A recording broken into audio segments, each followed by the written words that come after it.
Antibiotic ওষুধটার প্যাকেটের ভিতরে আলাদা করে একটা লাল অক্ষর, লাল কালার দিয়ে আপনার লিখে দিতে হবে এটা অ্যান্টিবায়োটিক। সাধারণ মানুষের যে ঔষধটা, ওষুধ বলবো না, এটা স্যালাইন, এসএমসি রোড স্যালাইন, যেটা বহুল প্রচলিত, সহজলভ্য, সব জায়গায় পাওয়া যায়। ডায়রিয়া হলে প্রথমেই, মানে ডিহাইড্রেশনের প্রথম যেটা সাধারণ মানুষের ভরসা, সেটা হচ্ছে ওট স্যালাইন। হুবহু নকল, অনেকগুলো টেলিভিশন করেছে এটা নিউজ, আপনি দেখেছেন, ধরাও পড়েছে। তো উনি যেটা তুষার ভাই একটু বললেন যে আসলে এগুলো তো ছোটোখাটো মেশিন না, এটা অনেক বড় মেশিন, যেটা দেখলাম আমরা টেলিভিশনে। এইটা কিভাবে সম্ভব হচ্ছে? না, নিশ্চয়ই কোনো না কোনোভাবে তারা মেশিন আমদানি করেছে। এবং আমাদের দেশে তো এটাও হয় যে যে কাজের জন্য মেশিনটা আনা, সেই কাজের কথা না বললে অন্য কাজের কথা বললে মেশিন ইম্পোর্ট করা হয়। আর নকলের ব্যাপারে দেখেন, আমাদের যারা নকল করেন তারা এটা কি জীবন রক্ষাকারী কোনো ওষুধ নাকি কি, এত কিছু বিবেচনা তো তারা করেন না। ওর স্যালাইন থেকে শুরু করে অ্যান্টিবায়োটিক তো বটে, আরও খুবই জরুরি ওষুধ, সেগুলিও নকল হচ্ছে। তো হ্যাঁ, আপনি ঠিকই বলেছেন।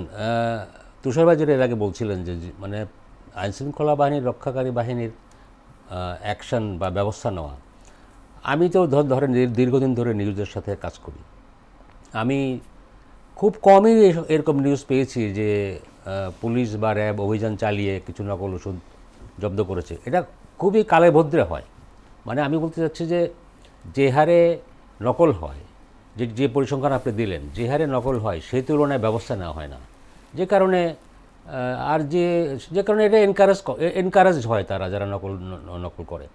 সরকারের কি আসলে সক্ষমতা আছে যে আপনার পুরো দেশে এই জিনিসগুলো দেখার বা ধরার বা আপনার পরীক্ষা শুনেন, করার? সরকার চাইলে কি না সম্ভব, অবশ্যই সক্ষমতা আছে, কিন্তু আপনার এদিকটা নজর আমার মনে হয় বেশি বেশি দেওয়া হয় না, নজর কম।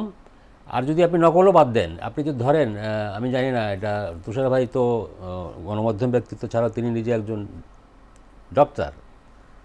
তো এই যে ধরেন একটা সিদ্ধান্ত হয়েছে না সরকারের যে অ্যান্টিবায়োটিক দেদারসে বিক্রি হইতো আগে, এখনও হয় হয়তো। অ্যান্টিবায়োটিক ওষুধটার প্যাকেটের ভিতরে আলাদা করে একটা লাল অক্ষর, লাল কালার দিয়ে আপনার লিখে দিতে হবে এটা অ্যান্টিবায়োটিক, যাতে এটার মিসইউজ না হয় বা বিক্রি করার ক্ষেত্রে বা চাওয়ার ক্ষেত্রে মানুষের চিনতে সুবিধা হয়।